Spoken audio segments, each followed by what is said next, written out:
Eh bien, le bonjour à toi, mon ami. Bienvenue sur Comment va ton âme. Aujourd'hui, nous poursuivons notre lecture des Trésors de la foi de Charles Spurgeon.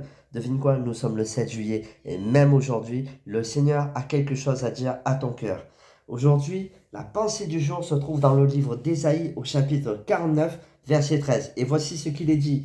Cieux, réjouissez-vous, terre, sois dans l'allégresse, montagne, éclatez en cris de joie, car l'Éternel console son peuple. Il a pitié de ces malheureux. Je répète pour toi, cieux, réjouissez-vous, terre, sois dans l'allégresse, montagne, éclatez en cris de joie, car l'Éternel console son peuple, il a pitié de ces malheureux. Amen. Et voici ce que le Seigneur a en réserve pour toi, voici ce que le frère Spurgeon nous partage à propos de ce verset, la petite pensée qui va très certainement aujourd'hui parler à ton cœur, te relever si tu sens que tu as besoin d'encouragement, que tu es au bon endroit. Voici ce qu'il est dit. Les consolations de l'Éternel sont tellement douces que les saints eux-mêmes ne sont pas les seuls à pouvoir les chanter, mais que les cieux et la terre peuvent se saisir aussi de ce cantique. Il faut quelque chose d'important pour qu'une montagne se mette à chanter. Pourtant, le prophète en convoque tout un chœur. Il veut faire chanter le Liban et Sirion, ainsi que les hautes collines de Basan, de Moab, à cause de la grâce que l'Éternel a manifestée à l'égard de sa propre montagne de Sion. Amen.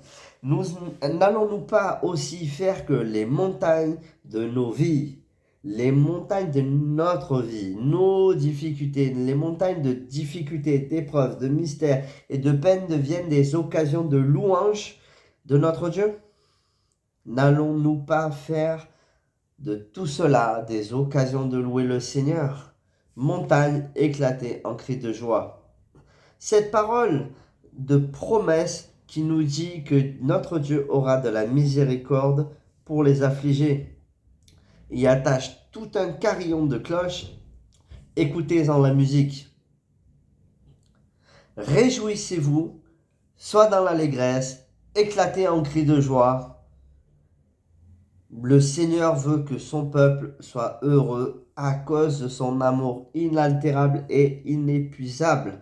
Il ne veut pas que nous soyons dans la tristesse et en proie au doute. Il nous demande l'adoration de cœur rempli de foi. Il ne peut faillir envers nous. Il ne peut. Il ne peut nous faire faillir non plus parce qu'il ne peut se laisser tenter par le mal. Au contraire, il est là pour nous relever. Pourquoi alors devrions-nous soupirer et bouder comme si ce n'était pas le cas? Oh, puissions-nous jouer d'une harpe mélodieuse et puissions-nous avoir des voix comme celles des chérubins qui entourent le trône. Et j'ai même envie de rajouter, mon frère, mon ami, ma sœur, que même Pierre dira que notre foi est éprouvée parce que lorsque notre foi est éprouvée, elle engendre dans nos cœurs la louange, la gloire, et on honore en même temps le Seigneur. Notre foi est éprouvée parce qu'elle vaut plus que l'or et elle est éprouvée par le feu. Elle est éprouvée par toutes choses qui vont faire grandir cette foi.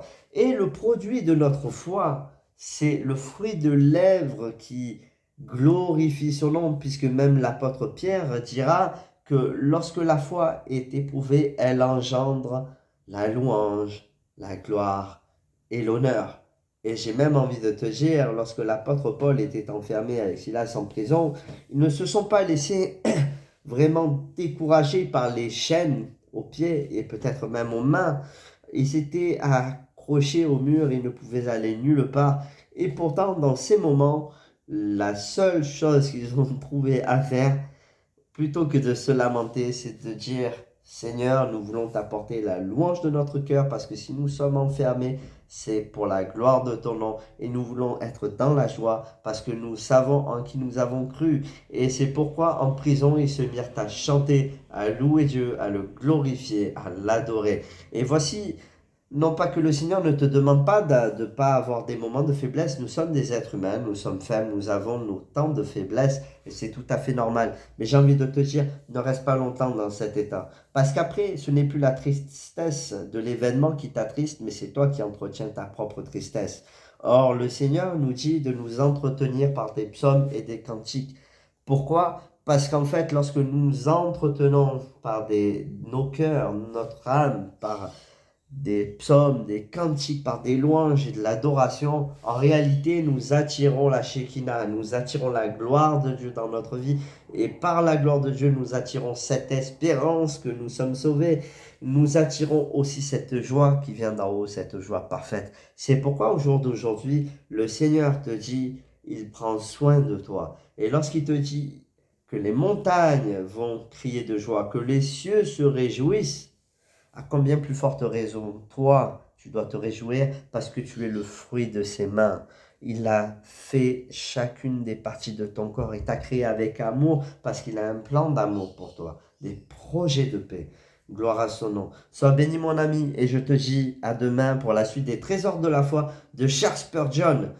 Bon courage pour aujourd'hui. Que le Seigneur t'accompagne, que le Seigneur t'encourage encore aujourd'hui. Ne baisse pas la main, ne baisse pas les bras, parce que le Seigneur est avec toi, il est ton guide. Et il est celui qui te donne le sourire, il est celui qui te donne la joie.